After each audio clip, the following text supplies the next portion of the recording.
And now it's time for your favorite segment of the week, and this is going to be a little bit different.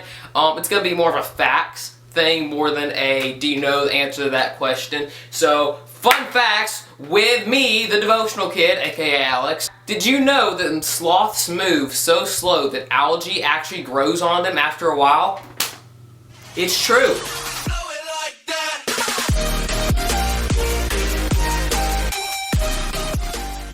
Hey y'all, welcome back to another Devotional Kid video. I am the Devotional Kid, aka Alex, and joined with me today is again the Wild Happy, who is sitting behind the camera and not in front of it, so technically, yes, he is in the room when I'm filming this. Let's get right into the devotion. So last night, I had stayed up about 20-30 minutes longer than everybody else. They had already gone to bed, and I was on Instagram, and I was scrolling through my feed and stuff, and I got a few videos that kind of caught my eye. They were about people who had been, there were two main people on there, but they were both about guys who were fixing to preach or had been preaching about God's Word, and during the midst of that, Satan had just got to them, and they were like, no, and he was whispering in their ear, don't do that, just don't do it, you don't want to do it. He's making them tired, he was making them not want to feel that way, not wanting to preach, knowing that he was actually going to get somewhere. And by what they said, they turned out to be amazing sermons and really helped a lot of people. The first guy I watched while he was doing some online stuff, I want to say it was online, but while he was doing that, someone came along with a key and scratched the side of his car, and another time, Satan really hit another guy hard. The second guy really hit him hard and just really made him feel tired and did not want to preach, but he went on anyway, and it turned out to be an amazing service by what he said. But while I was watching those videos, there was just something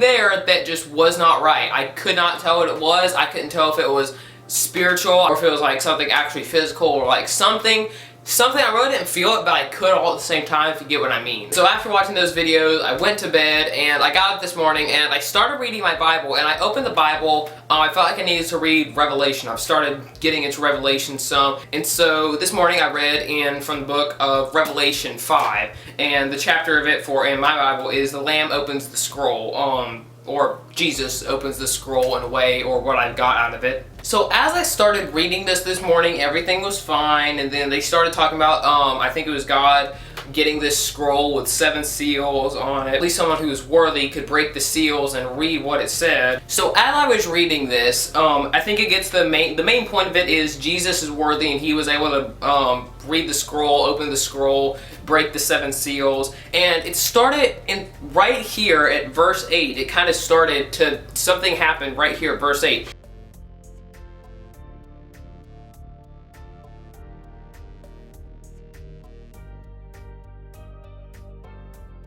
But I got really tongue-tied right there, so I'm good. I'm just kind of, if you want to read it for yourself, it's Revelation 5 through basically the entire rest of the 5th chapter. I was reading it, and when I got to this certain verse where they started praising Jesus for being able to open the scroll, I got this feeling in my heart that was almost like a hit to my chest, and it was like, Alex, they could be praising you. You could be the one who could break the seal. Alex, you could be the one. Just stop doing what you're doing and try and go out there and actually do it. And do something besides reading this book, and do something that's actually going to be productive in life so people can praise you for it. And at that moment, I knew that was the voice of Satan. It said, and I wrote this down this morning when I got this idea, and it says, does a boss or someone like that get onto someone or get mad at someone when they're doing something they want? No. A boss, if somebody tells you, or somebody of high rank tells you to do something and you go do it, are they going to get mad at you? No. And I continue to write, in the same way, when we look at people who are sinning and think, man, they have it so much better than I do. Well, for one, that's not true. But mainly also because they are doing what Satan wants them to do. As of this point, why would Satan attack anyone who's doing his will? Well, of course, Satan attacks people who will do it. He's a betrayer.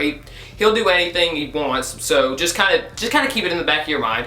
But if he's attacking you, that only means one thing, and that is you're doing God's will and you're doing it greatly. And if he knows that, So he's going to pound you with stuff till he gets you to turn away from God. Stand strong. So if you're at a point in life where things are just pounding on you and just the world's flipping upside down for you, and you're just wondering, like, how am I going to make it out of this? How am I going to survive? Think about what you've done in the past. Have you been doing stuff for God?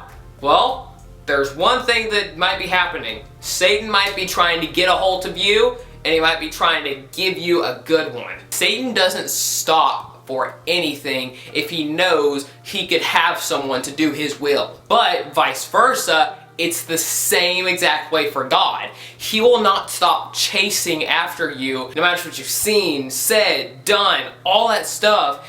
It's the same way for God as it is for Satan. Satan is going to pick people who are God's servants to turn away and come to him. I also saw something else the other day while I was on Instagram, and it said somewhere along the lines of this: Satan did wrong once, and he was cast out of heaven forever.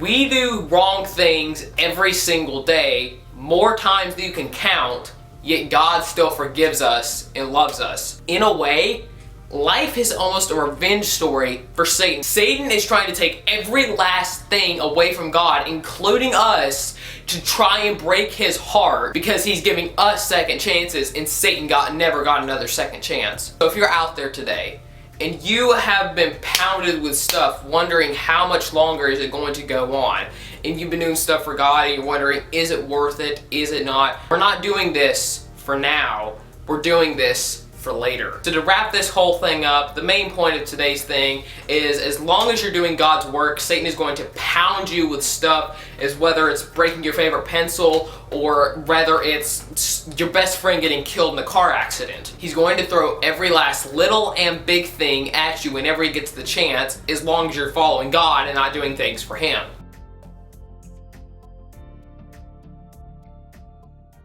Anyways guys, that is going to be it for today's devotional video. I really hope you enjoyed it, and if you did, if you're on YouTube or Instagram, please hit the like button, and if you're on YouTube, please subscribe. But anyways guys, that's going to be it. Have an amazing week. Me, and of course the Wild Happy, who has not moved an inch since we started the video. We'll see you next time. You guys have a great week. God bless.